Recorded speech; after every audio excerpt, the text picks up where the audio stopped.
y a plusieurs choses qui me poussent à travailler les bas-fonds cette saison, qui sont en même temps des raisons, je dirais, qu'on peut partager assez facilement les uns les autres, de raisons évidentes. Un contexte social qui est une réalité qui nous traverse, qui nous transperce, qui est là au quotidien, dans la rue, dans la télévision, à la radio, dans nos conversations. Un contexte oui, social, une pièce de groupe, une pièce de communauté. Comment cette communauté vit, interagit ensemble. Est-ce qu'elle a choisi d'être ensemble? Est-ce qu'elle subit le fait d'être ensemble? Une pièce d'acteurs, sans dire numéro d'acteurs, mais quand même les acteurs sont coproducteurs du travail et du spectacle sur les bas-fonds. C'est vraiment des personnalités comme ça et une écriture très éclatée, composite. Et chacun fait une couleur forte, ce qui fait tableau et ce qui fait paysage à la fin. Donc ça me pousse à travailler sur les bas-fonds. Mon théâtre, il est comme un constat du réel. On peut le remarquer dans les différents spectacles. Pas un jugement, ni un travail sur une idée, mais un constat d'une réalité à un instant T. Et le réel fichant le camp, se faisant la malle. L'imaginaire aussi, c'est quelque chose qui est en prise qui vient du réel. S'il y a réel, on peut imaginer. Alors quel théâtre et pour qui on fait? Je trouve c'est une question qui est, pour moi, qui est en mouvement, qui est pas, effectivement, j'ai pas de réponse, elle est en recherche, elle est en interrogation, elle est pas ne plus faire, elle n'est pas manque d'idées, elle est juste, quand on vit dans une réalité sociale, politique, économique aussi opaque,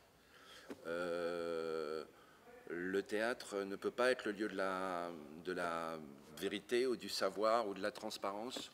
Porter un discours sur le monde alors que le monde est dans une opacité, ce serait à nouveau avoir un discours politique donc qui ne serait pas un discours du réel, d'après ce que j'entends. C'est une réflexion qui, en travaillant les bas-fonds, qui sont aussi les bas-fonds de l'âme humaine, évidemment, et de la misère morale, et la précarité.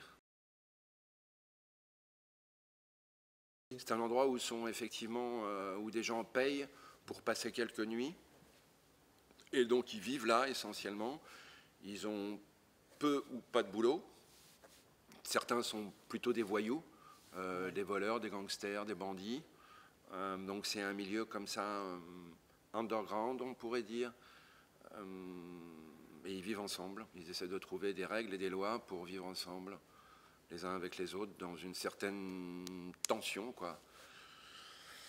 On peut appeler ça un asile de nuit, à part que c'est pas gratuit, puisque c'est dirigé par un gars qui prend l'argent et qui les fait payer, et qui est plutôt un salopard, un marchand de sommeil, avec sa femme, qui dirige la baraque.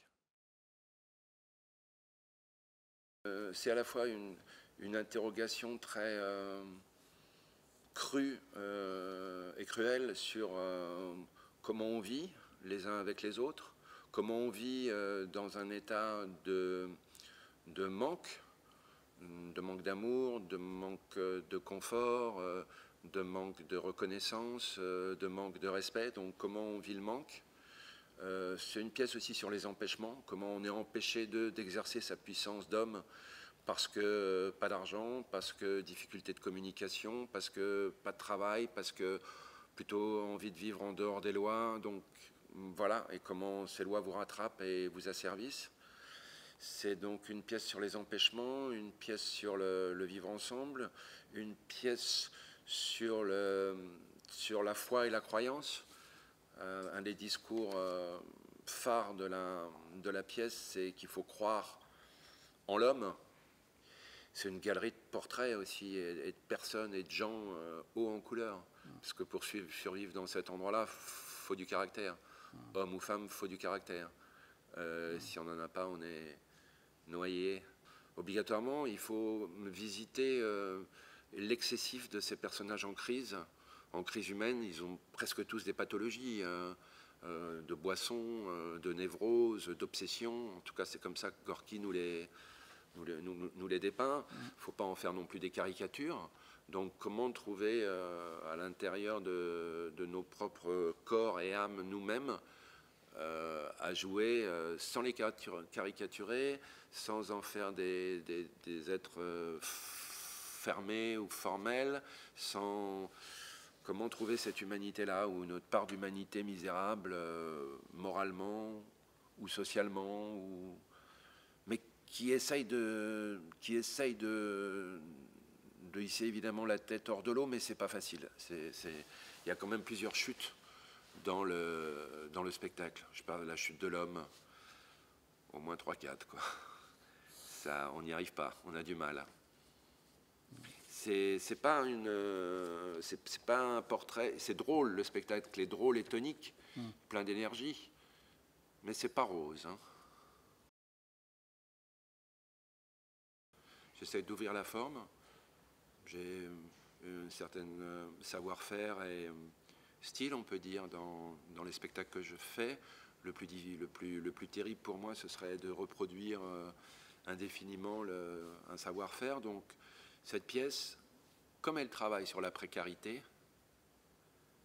le passage entre différentes formes théâtrales me permet de parler de cette précarité, de jamais complètement s'installer.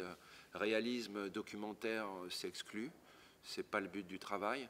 Ça, le cinéma, de son côté, fait très très bien ce travail-là. Nous, au théâtre, c'est autre chose. Donc c'est essayer d'inventer un langage et une forme spécifique et particulière pour ce travail-là. C'est aussi une pièce qui parle du théâtre, évidemment, puisque un des rôles principaux s'appelle, ils ont des surnoms, et un des rôles principaux s'appelle l'acteur. Donc c'est une pièce qui parle du théâtre, qui parle aussi régulièrement, on emploie le mot vérité, mensonge. Est-ce qu'on dit la vérité? Est-ce qu'on ment? Le lieu du théâtre étant ce lieu de la parole vraie, mensongère en même temps.